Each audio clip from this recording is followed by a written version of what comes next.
Welcome to Between the Before and After, a podcast about the stories that shape us. I'm your host, Coach John McClernand, and each episode I bring you an inspiring guest with a moving story that shines a light on the power of the human spirit. Before we dive in, I want to let you know about two very important things. Number one, the stories shared here are often gritty, raw, and vulnerable, and very likely will include speaking about sensitive topics suited for a mature audience.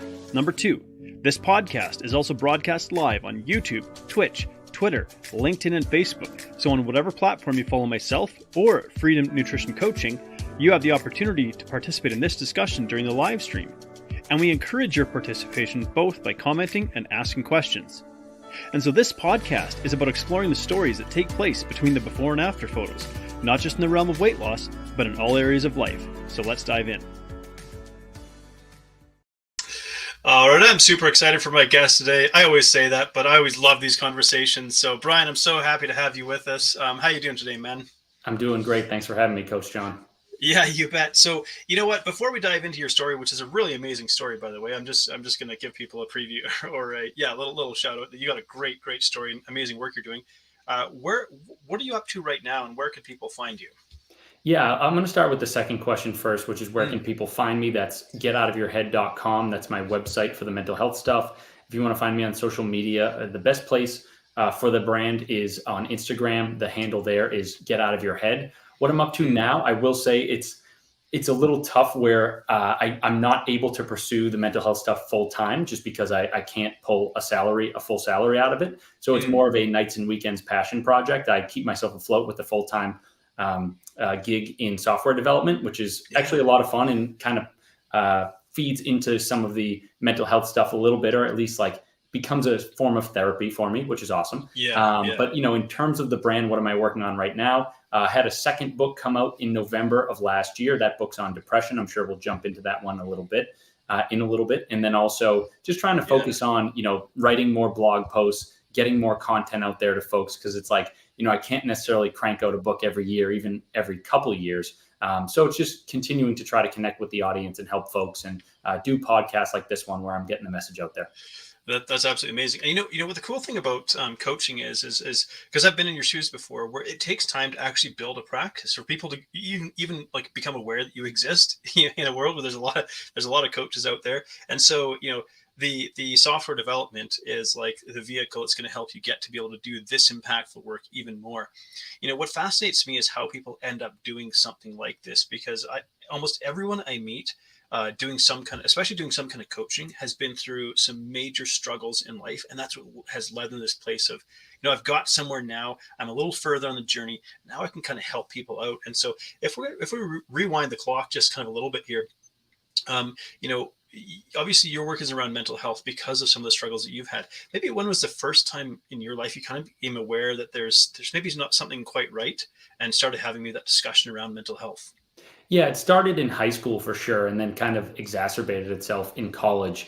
One of those things where, like, because I didn't come from a medical family or, have a clinical background myself, I just didn't really know what it was that I was dealing with. And I think we also, pre-interview, we were talking a little bit about the state of mental health in the world in general, where, let's say in 2007, the conversation around mental illness just wasn't that large. And obviously we still have a ways to go, but so you kind of take those different factors and add them up. And for me, it became this situation where it was like, I knew that I didn't feel well on a regular basis. Like I would just say that I felt nervous, but I didn't know that much more than that, like self-diagnosis. Right. So it took a lot of different instances, and none of these are like crazy life-changing things or anything like that. But, I always come back to the idea that, whether you're dealing with anxiety, depression, OCD, something of that nature, like you are still, regardless of the circumstance or the details behind the circumstance, what you're dealing with is a lot of pain, right?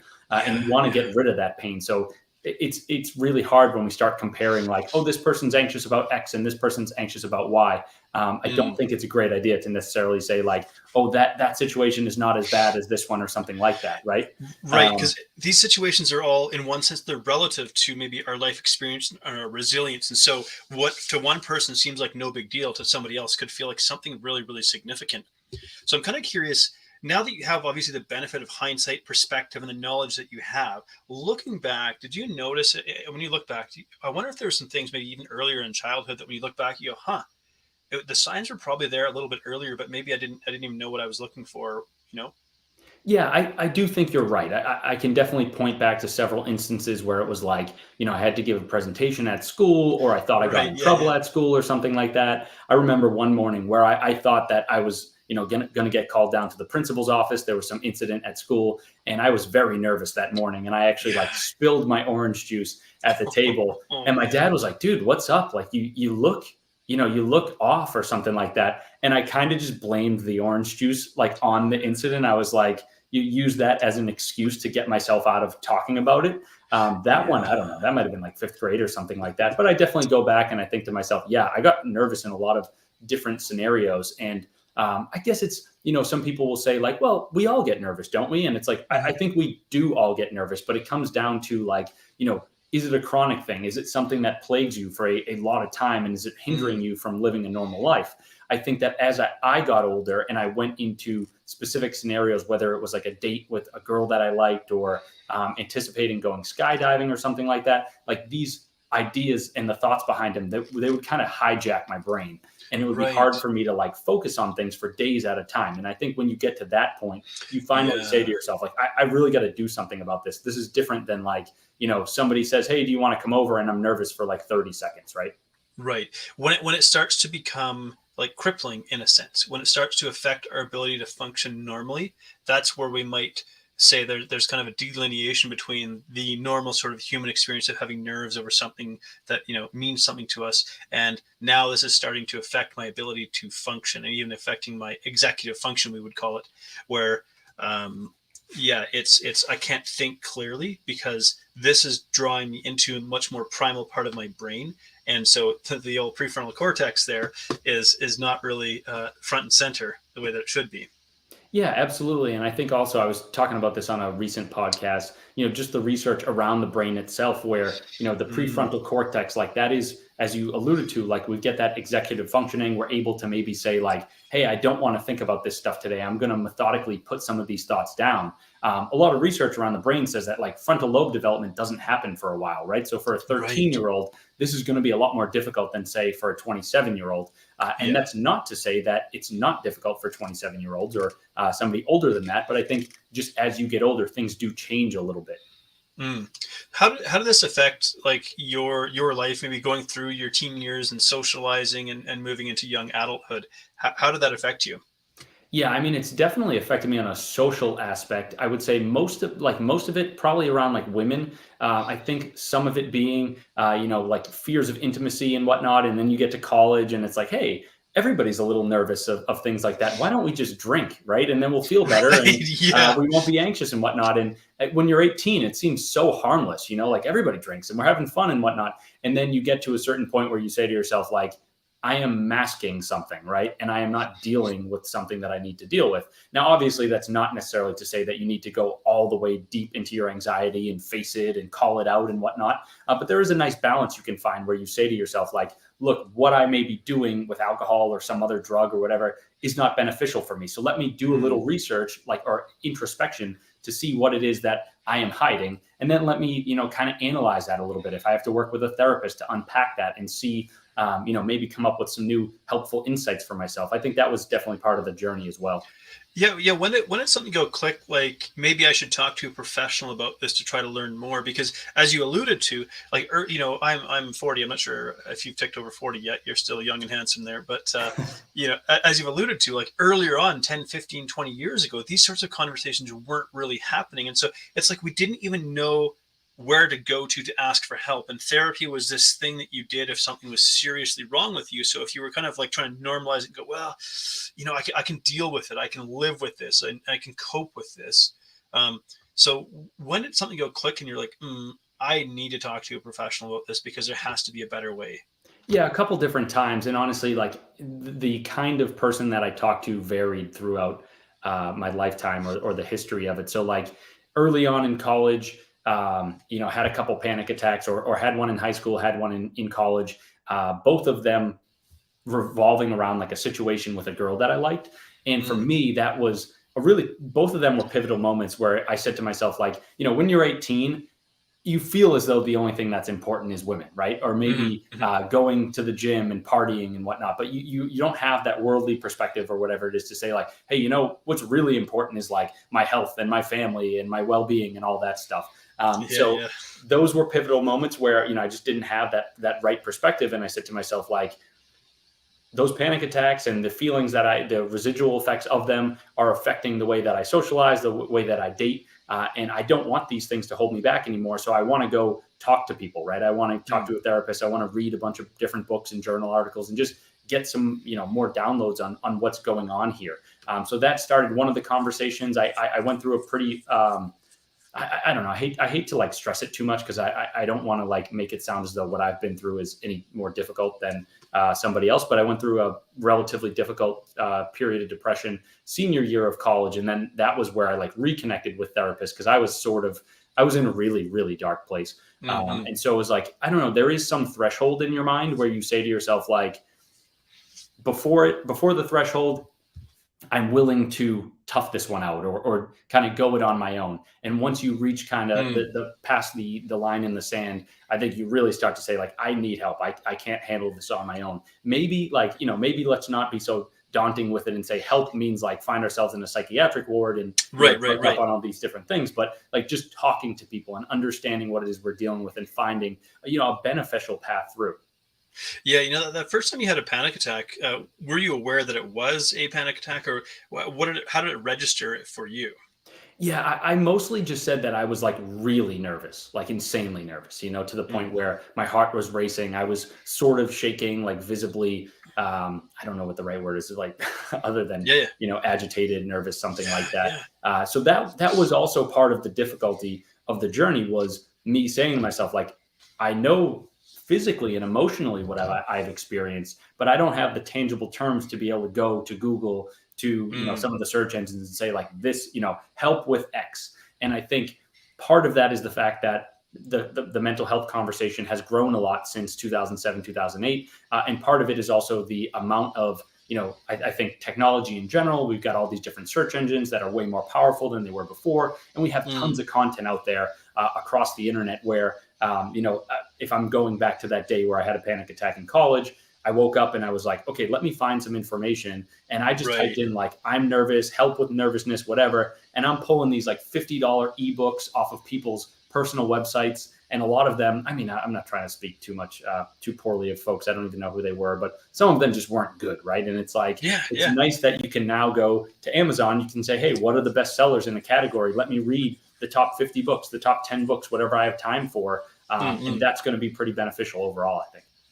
Yeah, and one of the themes that comes up a few times here is your ability to sort of, I guess, form healthy relationships. When you would get into a relationship, did you ever describe or kind of try to explain that this is something that I experienced, or was it something you tried to keep hidden?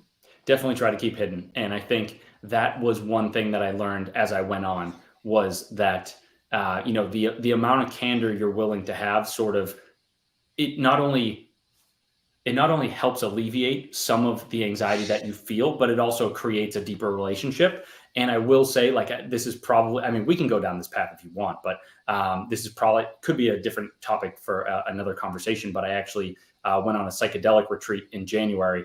And one of the messages that I got from that was that I'm still not, candid enough. I withhold things. I could have deeper relationships if I were willing to open my mouth a little bit more.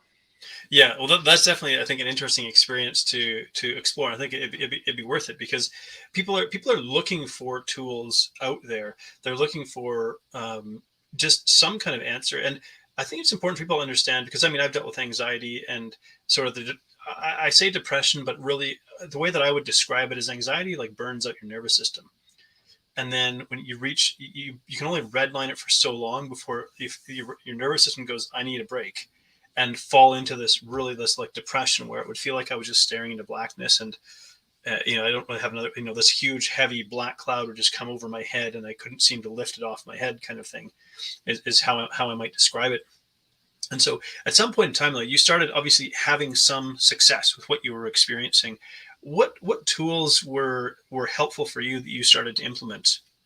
Yeah, I mean, it was sort of, I kind of go back to this idea. I was listening to a book recently and they were saying, if you really think about it, most of our like breakthroughs don't actually come in like moments of time, right? They come over the course of us living our lives, trying out different things and seeing where we get. And then eventually we kind of look back and we say, hey, like I have made some progress here, right?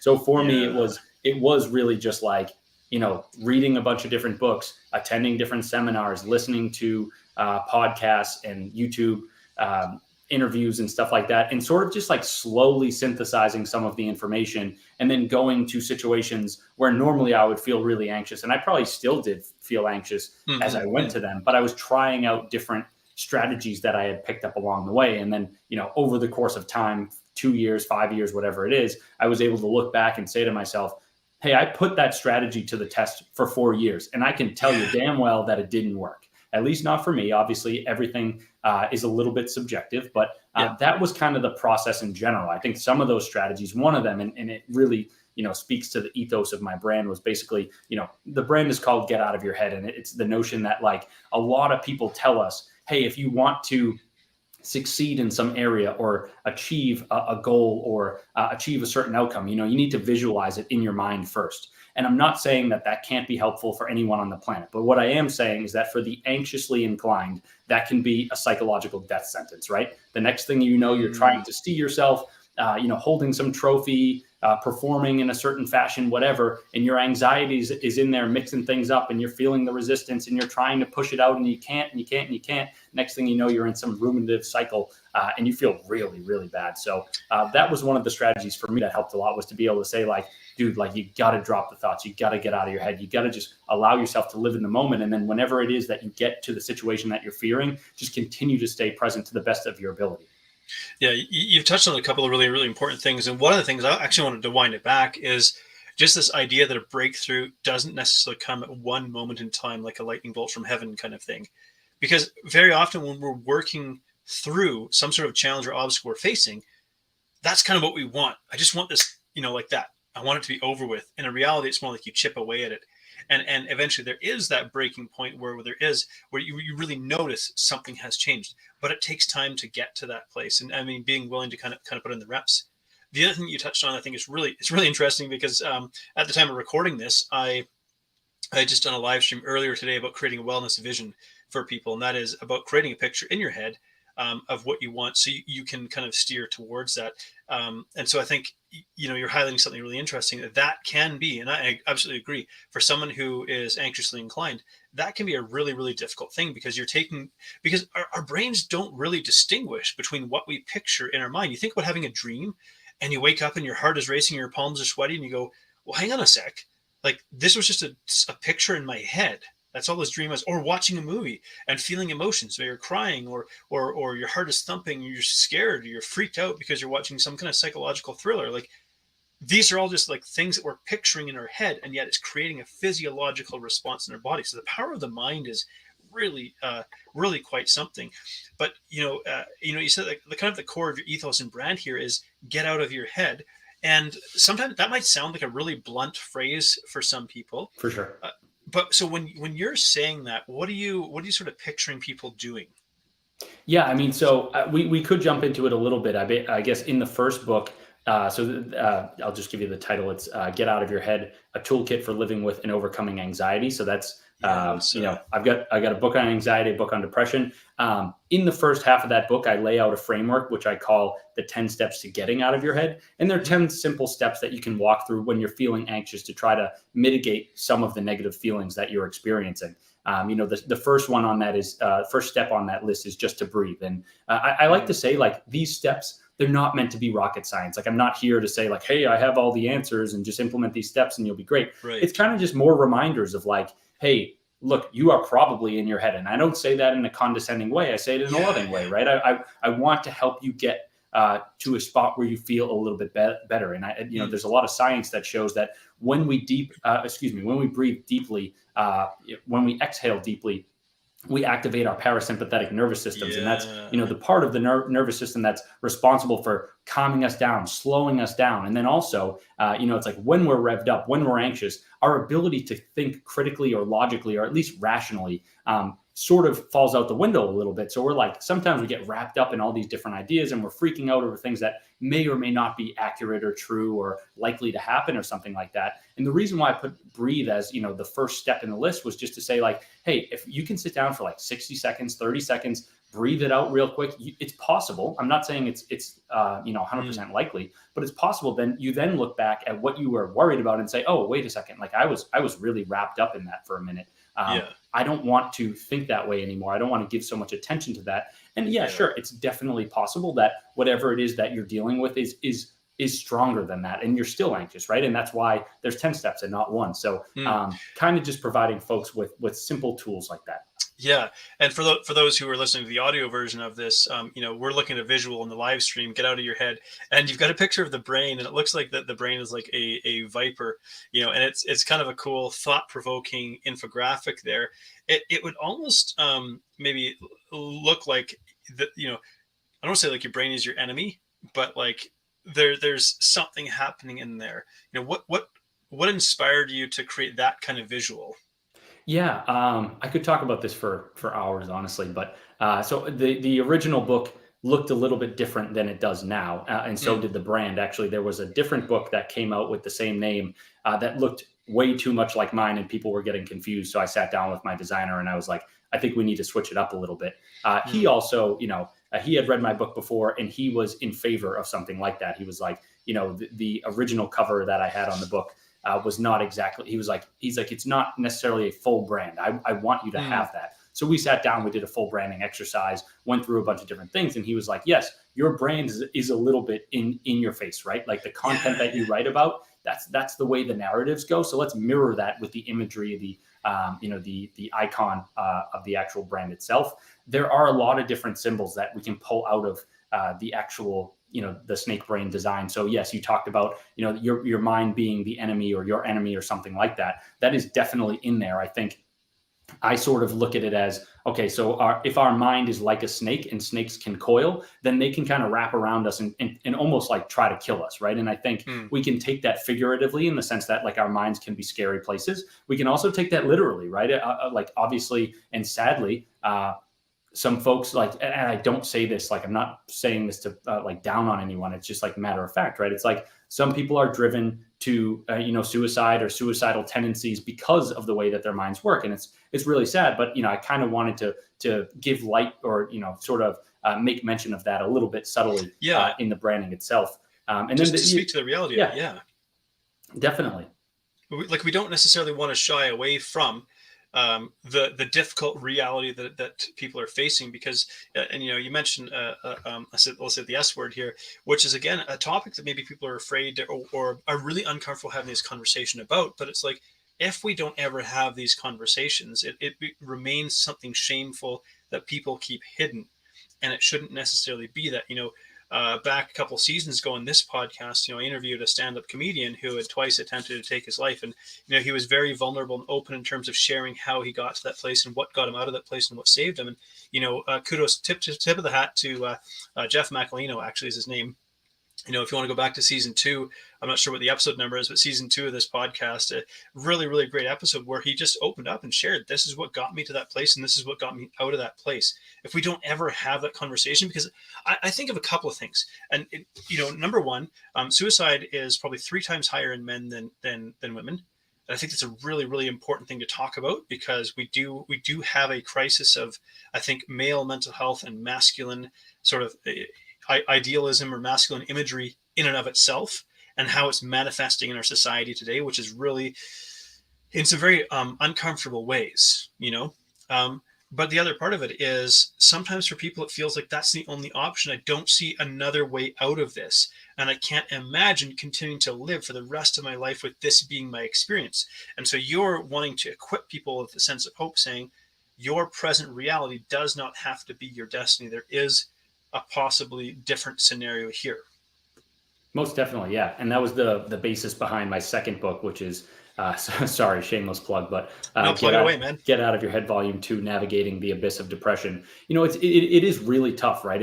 It's tough to talk about these things. It's also tough to talk about them in a way that doesn't make it sound like we are disparaging. You know, I always like to say, like, if you're listening and you're struggling, like, man, I'm right there with you, man. I've been through some of that hell, and it is really, really painful. And it's not easy to talk about, you know, some of your experiences, whether you're depressed or, you know, you do feel as though maybe, you know, taking your own life is an option. Like that is so damn hard, but continuing to have conversations like these ones, as you mentioned, John, is like, it's so important in today's society. I think that the more that obviously we don't want to normalize in the sense that like we don't want it to be okay that people look at that as an option or take that route. But at the same time, we want to normalize the idea that it is okay to feel lousy and to talk about it. Yeah. And I think to have the discussion that probably, because I imagine those people that have suicidal tendencies would think I must be the only one that feels this way, and that's why I can't talk about it. And it's like, I think there are many people who have experienced things like this, and I think we need to remove the stigma away from having these types of thoughts enter our heads, rather than say like there's something wrong with you. It's like, well, yes, there's a struggle here, but it's not really a character or a moral judgment. And really, you know, showing people compassion for when they experience something like this. So I think it's important that we have the willingness to speak about these topics here. And so, you know, thinking about depression, because we've touched on anxiety, but you've also obviously have some experience with depression as well. You know, I mentioned my experience. It was more a byproduct of intense anxiety burning out my nervous system and bring this black cloud over my head for maybe a couple of weeks at a time that I couldn't seem to shake. And you know, I think it was Jim Carrey who said one time he thought about depressed as deep rest, and it was helpful for me to visualize it as such. Just that, like, my nervous system was burnt out. It was like I burned through a month's worth of energy in 2 weeks. You know, how did depression sort of manifest for you? Yeah, I've been through 2 larger episodes of it. I you know, it's like, it depends on who you talk to, how it gets classified. I would say maybe the first one was major depressive disorder, and the second one was dysthymia, which is sort of like low grade depression for a couple of years. I talk about in the book that there are different ways by which we can arrive at the feeling of being depressed, right? And there are also a bunch of different diagnoses on depression, right? So it's like you have seasonal affective disorder, which is, you know, maybe in the wintertime you feel down, you feel depressed for several months because of, you know, not getting enough sunlight. You may have postpartum depression, where it's like somebody who's just delivered a child can fall into a depressive rut for a while.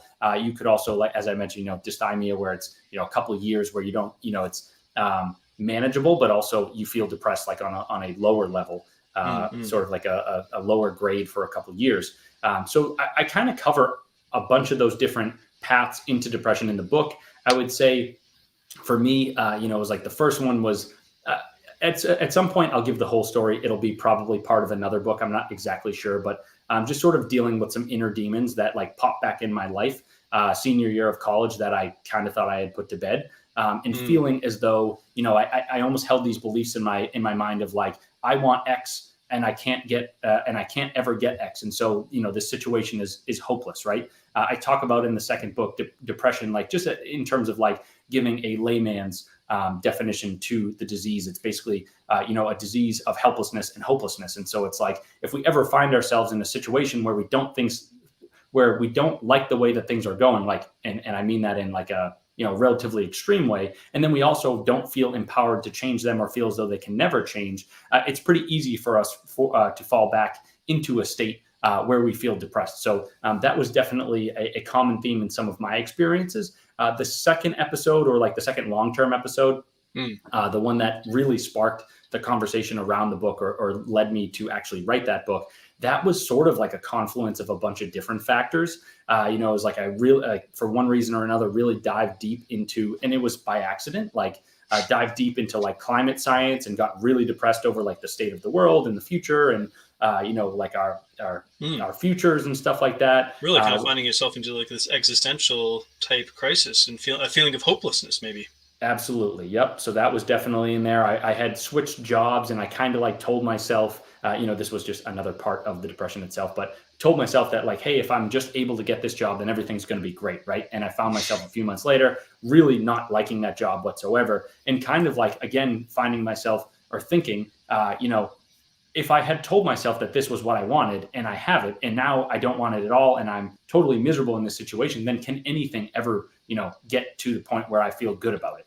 So a lot of different factors. I'm definitely missing a few, but it was definitely a challenging point in my life. And then my grandmother passed away, who I was really, really close with. And it's like, she lived a great life. She was 90 years old, and not one of those where it's like, some horrible tragedy or anything like that. But when you have these events stack on top of one another, you can definitely get pulled down into the abyss of depression.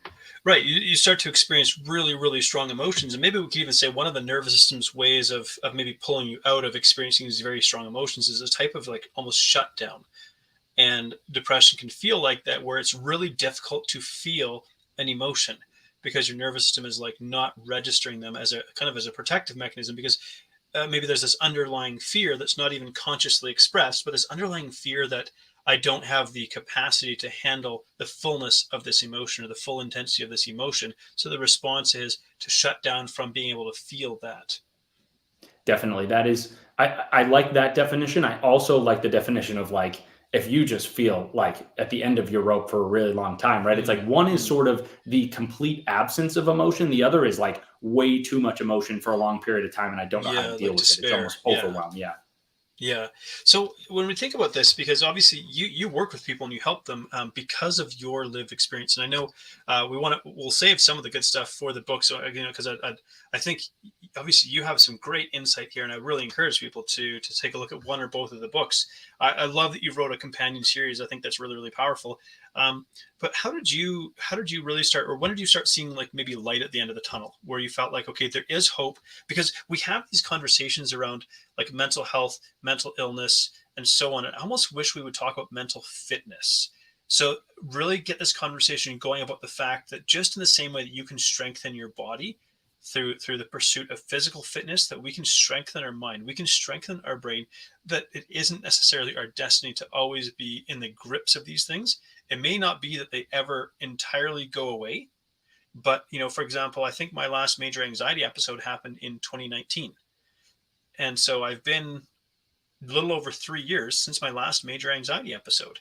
Now, there are times where I can kind of feel it creeping up a little bit, but I think I'm attuned enough to the experience of it that when I feel it starting to happen, I kind of have steps that I take to start to, ratchet down my nervous system piece by piece and go, okay, I need to step back in a few of these things. So for you, how did you start to dig yourself out, and what started to give you a sense of hope?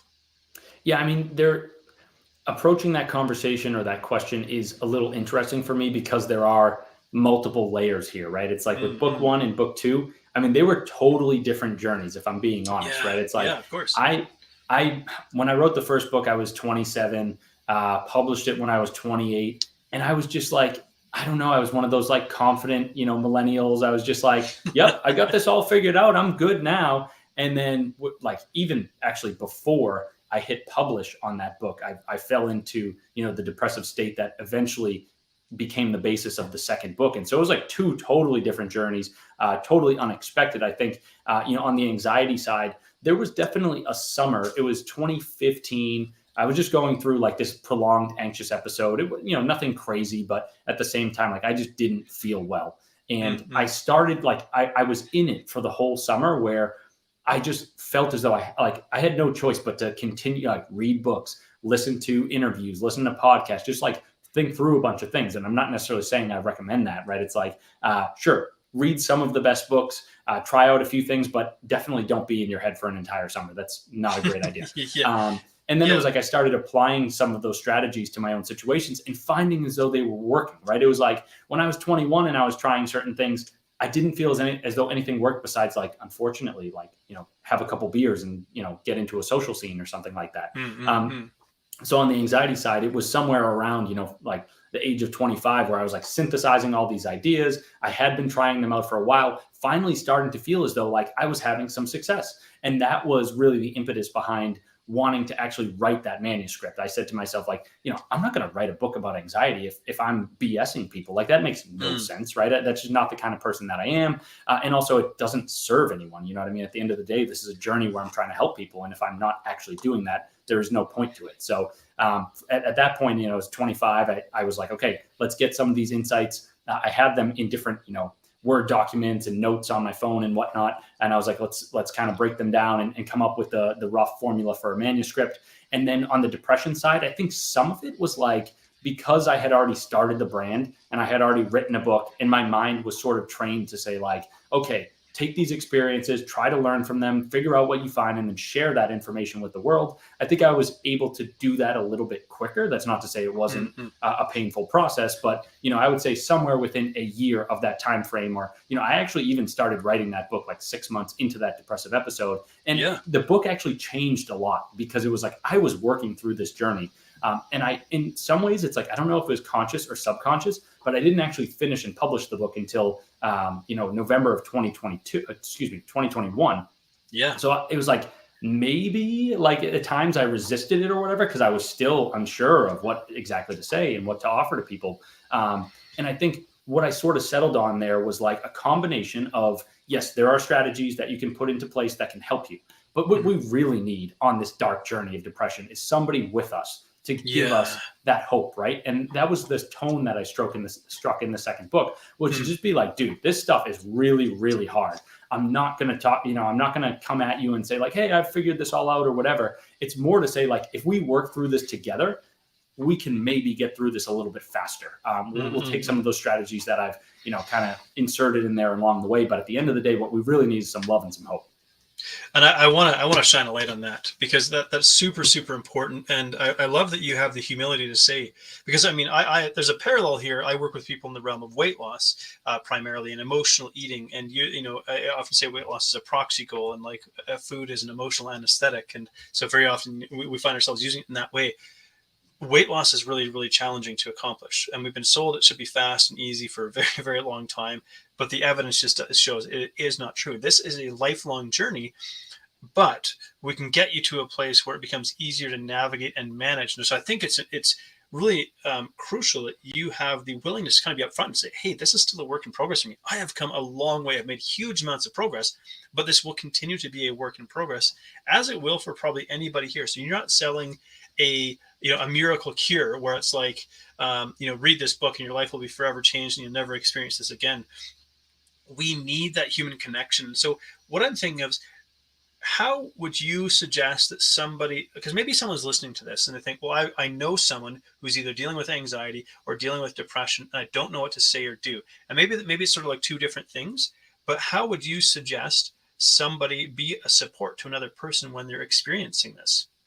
Yeah, it is a hard question to answer. I think part of it is actually getting the assumption right in the first place, right? If you really know that somebody's dealing with anxiety, if they have kind of mentioned it to you, or you've seen, their internet history or something like that, then I think that's a little bit easier. I think it can become difficult if we like maybe make a guess about it and then we're wrong.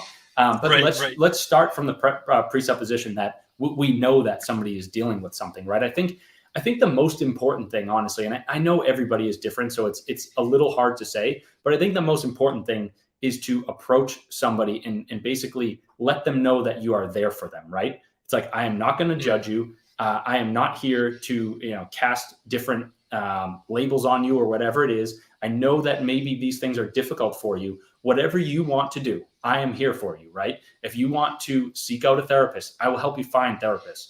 If you want to go figure out and see what medications might work for you, I'll take you to all your therapist appointments. If there is, some sort of self-help group or whatever it is that you want to go to, I'll go to the first meeting with you or whatever. I think the most important thing is like letting people know that you are actually there, right? And you actually care, because it's, I think so much of the mental health journey stems from a feeling of being disconnected. And it's like, when being you can, alone. Yeah, exactly. And it's like when you can extend your hand and just say, look, like I'm here sort of passively, sort of actively, in the sense that like, I'm not going to step on your toes, but I'm here when you need me. I think that's sort of more important than anything else. Yeah, I agree with that, just even from my own experience. The ability to be present with somebody when they're going through a difficult experience and not try to take it on yourself as the responsibility to fix that problem. I think it's really, really important. Like I kind of, in one sense, kind of coached my wife on how to be with me when maybe I was having an anxiety episode, because I tried to hide it for the first year and a half or so that I was wrestling with this. I tried to hide it from her. and I don't know, be the man and be the strong guy and pretend that there's nothing and brush it off and so on and so forth. But eventually I couldn't keep hiding it. I was like, okay, I need to, and she already knew what was going on. She's not dumb, Women are not, they pick up on that stuff, and she's like, I know, I've just been waiting for you to ask me to, if I could help you. And so then, the onus was kind of on me to say, like, I'm not asking you to fix this. In fact, that's not your responsibility. And maybe that's not what I need. All I need is you to be present with me right now. So when this starts happening, I'm going to start doing these breathing exercises. You touched on breathing. It's so powerful. I have this breathing in 4, 6, 8. It's easy to remember. 4 seconds in, 6 seconds hold, 8 seconds out. And it's really fantastic to practice this in times of calm. So don't only deploy it when you're experiencing anxiety, because, one thing that happened to me in the beginning was I would only deploy it when I was feeling anxious or stressed. And my brain started to make this connection between, if you start breathing like this, I'm feeling anxious. And I was like, it's like, don't learn to use a fire extinguisher when there's a fire in your kitchen. Learn how to use one before that and practice it. Like, I was in the military for a number of years. We drill so that, like, when we hit the real thing, we already know what we're doing and we don't freak out, kind of thing. And so, I would practice this with my wife, and I would say, and when I didn't have to hide what I was experiencing, it made it so much easier. So, but I think just for anybody who might be supporting somebody else, just lift the burden. You can lift the burden off your own shoulders. You don't have to fix them. You don't have to make it all right. And it's not even really within your power to do that. The best thing you can do to start out is just be present with them so they're not alone in this experience. Most definitely. And I loved a lot of things you said there. I think on the breathing side, right, or some strategy when it comes to, do you practice it beforehand? Do you practice it in the moment? What came to my mind was like, obviously you made a great point, and it's like your brain can make these associations that don't really serve you. The thing that I like to do, or what really came up in my mind, was the idea that, okay, if we haven't done the practicing of the breathing and then we find ourselves in an anxious situation, guess what? Our subconscious minds are not going to be as well trained to pull out that breathing as a tool and say, like, let's, enact that now. So it's like when our brains get hijacked, it's like, I'm just freaking out and I have no idea what to do. So it's like, if you have done that practice, when you are not in an anxious state previously, before you get into that anxious state, I think it can really help for sure. So one last thing I wanted to touch on, you left a teaser, and that was you went on this sort of psychedelic experience. And so whatever you feel comfortable sharing, I'd be really interested to kind of learn what that was like for you and how that created maybe a shift in your life. Yeah, it was really interesting. I'll give as many details as we can fit in, but I probably will withhold a tiny bit. So there's a place in Florida called Soul Quest. They've got a website, like they definitely. Yeah, I've heard of them. Yeah, they're pretty big. They have an episode on a Netflix series. I think it's called Unwell, maybe. So they're like out there promoting, trying to get people to come. And I was there. It was probably 80 people that weekend, maybe 100. It is a cool place. It's kind of funny. It's like this guy basically just bought a bunch of land and a house in Orlando. And he comes and, people come for the weekend. And, he converted this place into basically a retreat center. And you go and you take this sort of, I don't know what you call it, like ancient medicine from the Amazon called ayahuasca. It's this brew that they make from a couple different plants. And it's a psychedelic drug. And you go off on this trip. And, you can take anywhere from 1 to 3. You can partake in anywhere from 1 to 3 ceremonies, they call it. So it's like each time that you drink the tea is a ceremony. It's really like a block of like 4 hours or something like that. And, when you go off on this journey, like everybody has a little bit of a different experience.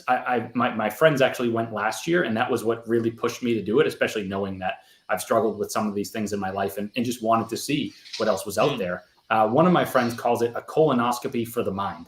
And you go and you're like, dude, you hit it right on the head. I mean, this thing, it's very powerful. You get a lot, you definitely can get a lot of good insights out of it. That's not to say that everybody does. I definitely want to be careful there.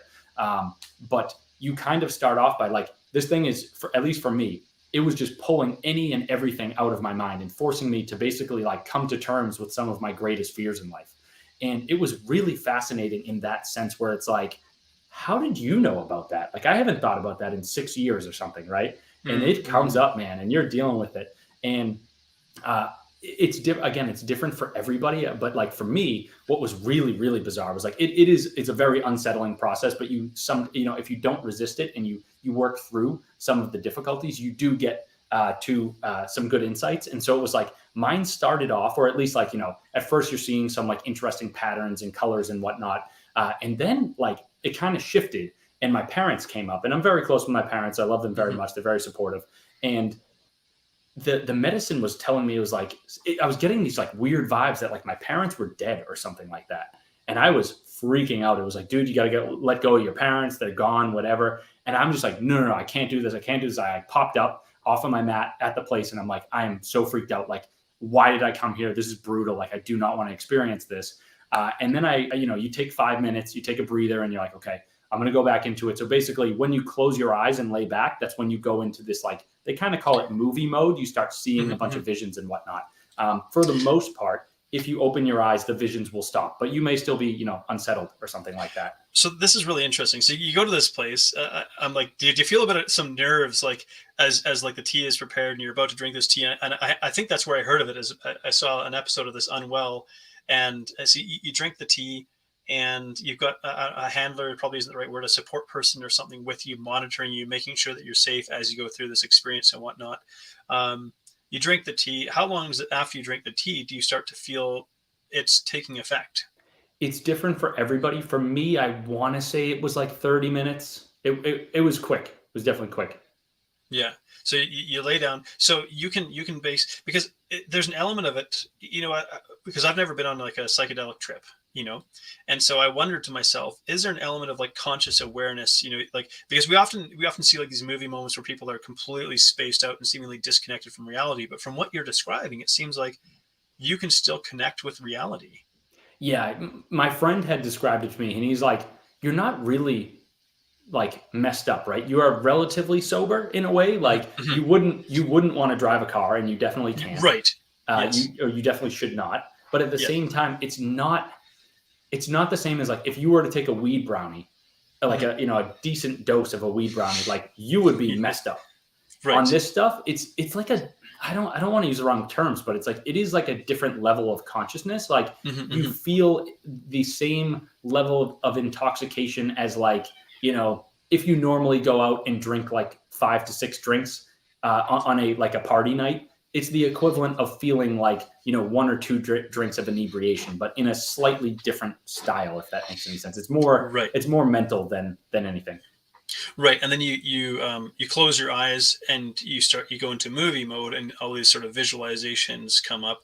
And I know one big part of the ayahuasca is the purging, which is like vomiting, which I think can potentially lead to dehydration. Do you consume something so that when you purge, like, you're not just sort of dry heaving, or how does that work? Not really. One of the funny things too is, and I'll get to the question, but they have you go on a relatively strict diet, and they give you a medical exam and make sure that you haven't taken any illicit drugs and whatnot, because there are really bad side effects that can come up if you take certain things and then you do the drugs as well. One of the difficulties with the diet is that, I think you're supposed to stop eating by 3 o'clock the day that you do the first ceremony. And then I think the first ceremony is 8 o'clock, maybe 9 o'clock, depending on when it all goes down. So you don't actually have that much in your stomach. When it comes to the purging, though, the interesting thing is like what most of us think of as purging is just vomiting. But when you go there and you talk to the shamans or the guides, they will say that purging can be pretty much anything. And for me, that, it wasn't vomiting. I didn't actually get to that point, but it could be shaking. It could be like moving your body. It could be cracking your knuckles. It could be yawning. It could be passing gas, something like that. You may actually go to the bathroom. Like, you're conscious enough to be like, hey, can somebody help me go, like, walk to the bathroom? But there are all sorts of different ways that you purge. And the purging is like, I don't really know what it is on like a, physiological level or whatever, like really scientific level. But how I can describe it from my own experience is you have these things get pulled out of your mind, right? We're doing this colonoscopy of the mind, and something comes up that's really scary, that's like really embedded in your nervous system. And your mind or whoever you're speaking to, like some deity or whatever, is saying like, you have to deal with this. And how you deal with it is I'm not trying to glamorize it. Like it's scary, man. It's real scary. Yeah. But you sort of like give yourself enough time to look at it and process it and question it. And then if you get to the point of purging, what will happen is you crack your knuckles or you yawn or whatever, and that thing goes away. It like you see it fade away. It's different for everyone, but one of the things that was really interesting was they have these things called integrations, which is basically, after you have a ceremony, you gather in small groups and you talk about your experiences. And for the folks that had purges, that was a lot. That was a very common experience. I don't want to take this person's story, but and because of that, I'll leave some details out. But this person had a traumatic past, and so their trauma came up, and they were like, "I really don't feel well. I need to go to the bathroom." And they went to the bathroom, and once they did that, they were like, "That trauma is out of me now. It is past." I'd be really curious to follow up a few months later and see if that has. Like a lasting effect. Yeah, exactly. But in the moment, it was really powerful to hear, man. Like, it was crazy. Yeah. So what was purging like for you then? A couple yawns, a couple passing of gas. Yeah. Okay. Did that feel like a letdown, I guess? Because maybe you'd seen, because I think that the most dramatized one is the vomiting. Were you expecting that would maybe happen to you? Definitely not a letdown. Like the opposite of a letdown. I was terrified. Relieved. That I was gonna throw up. I don't like that feeling, and I think it's like the only times I throw up is if I've drank too much or if I'm really sick. And it's like in both of those scenarios, you're already like so messed up that it's like, yeah, it still stinks, but it's sort of whatever. Whereas when you're on ayahuasca, you're like kind of sober in a way where it's like it's going to be painful. So I was resisting that a little bit. Part of me does wonder if I maybe could have gone deeper if I didn't have that fear. But we made some good progress up there. And I say up there as in like, eventually it's, again, different for everyone. Don't want to like glamorize it or whatever. But like, oh man, this thing took me off to some other realm. Like we were up in the cloud somewhere. It was very bizarre. Yeah. Quite an experience to go through. And it's amazing kind of like what our minds would visualize. So just as we wind down, I want to ask kind of one more question. You don't have to have a definite answer for this, but having gone through this experience, I don't know, are you any kind of religious, or do you have any sort of spiritual beliefs? And if not, did this change how you might have beliefs like that? Yeah, it's a really good question. I have definitely struggled with my faith. I grew up Catholic. It's like one of those things where it's like, I want to believe. I really, really do. And I'm not saying that to say that I don't. It's just that I struggle with it sometimes. One of the reasons why I felt called to this experience was I wanted some sort of spiritual connection to say like there is something larger than myself. I definitely feel as though I got that in some capacity. For me, it was not the same exact style in which some of my friends described. So I had a friend who was like, dude, I literally talked to God. Like I talked to him, her, whatever. Right. And so I went and I was like, please, like I want to talk to God, but I also had a lot of other things that I wanted to cover. And I think those came up first. And I don't know, it was like, so it was definitely moving. It was definitely profound. It definitely was spiritual. And it's like, man, like there is something else out there. I don't know how to describe it. But that sort of renewed some kind of faith in a vague way for me. And that was definitely beneficial. And I mean, just the fact that like, at least for me, it's going to be different for everyone, but like we hit on everything, like just about everything that I went there, like concerns, questions, fears, whatever. We talked about all that stuff. And I'm thinking to myself, it's like, yeah, I know it's me. And I like the drug is, working on my brain. And so it's picking out the things that I want to talk about, but it went deep and it was like, okay, maybe this thing is more powerful than it's definitely more powerful than I am. And maybe it is some spiritual piece or component or something like that. And that was definitely heartwarming for sure. It's like, I think if I were to go back, I would probably, you go in and they tell you to go in with intentions and say like, speak your intentions into your cup and drink your tea and see what happens. And so my intentions at the moment were different than maybe, a month before that I said I wanted to talk to God. So, but one thing that was, I'll tell you, one thing that was really interesting was, so I talked to, I alluded to the fact that like, the thing was telling me that like my parents were dead or something like that. And I popped up, I felt really, really anxious. Like it was a really unsettling feeling. Eventually I went back into movie mode or whatever. And like, I had this like, out of body experience where I like saw myself fly out of the cabin that I was in. We kind of went up into the cosmos, which sounds absurd. It absolutely, and it really is. But when we got up there, my parents were there, but they were like orbs or like deities. And they led me on this journey and we went through all this interesting stuff. And that to me, that was the spiritual part. It was like, whoa, like there is more to physical reality than maybe we know. And, you know, I struggle with, I talk about it in the second book. It's like, I struggle with, you know, meaning and like what's the meaning of life? What's the meaning of my life? Whatever. And like some of the voices and messages that I got were just so resounding. It was like, dude, you're trying to figure out all these like large, daunting questions, like get your own life in order, you know, sort of this sort of this like Jordan Peterson kind of vibe. And I was like, clean up your room. Okay, dude, I'm going to go home. I'm going to clean up my room. I actually went home and bought a condo the next week. Right. And things have been going good since then. So we'll see what happens. Yeah, that's so interesting. And, you know, the thought that makes me kind of curious then is to think, well, I wonder if, you know, because I said I'm a Christian. I believe in God. I believe in a creator. And it's not that I make a big deal of it. I don't wear it on my sleeve. I don't like make grand pronouncements. It's a personal thing for me.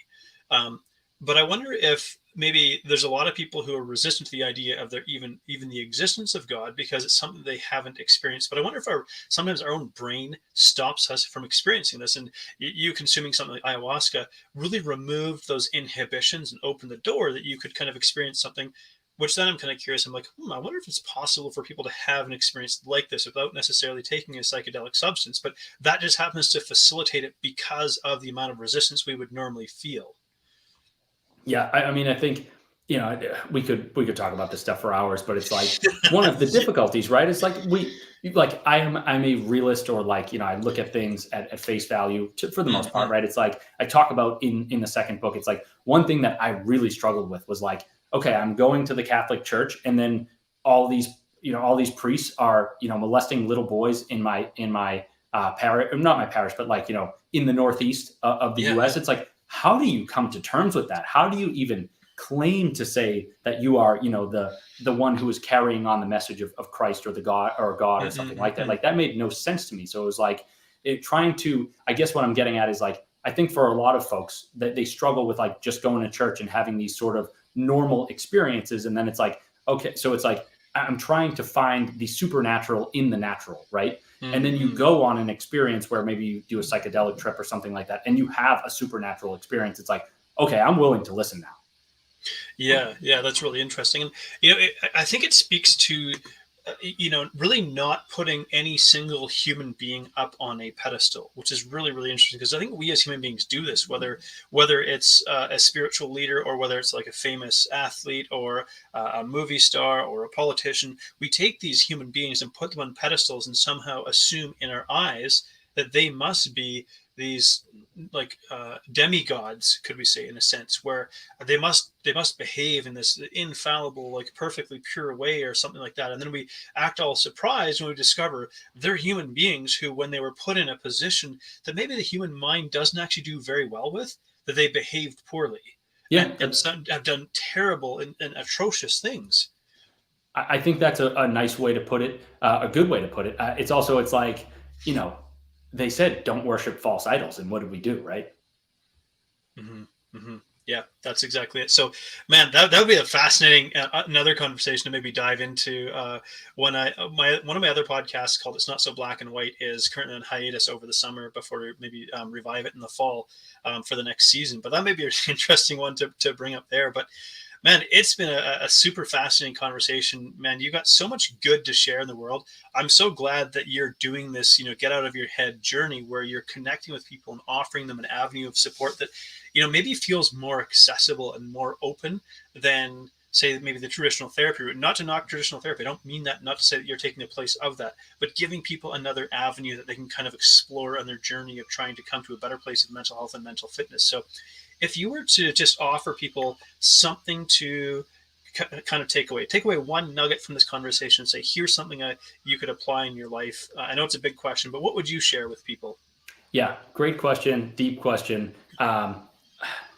It's high level, but I think it's to remember that how you feel right now isn't always how you'll feel tomorrow or a week from now or a month from now. I mean that in the negative context, right? It's like, if you feel lousy today, and you say to yourself, or you forget the fact that how you are feeling could change, you get yourself stuck in those feelings for longer, and then you feel worse even longer than you should or you need to.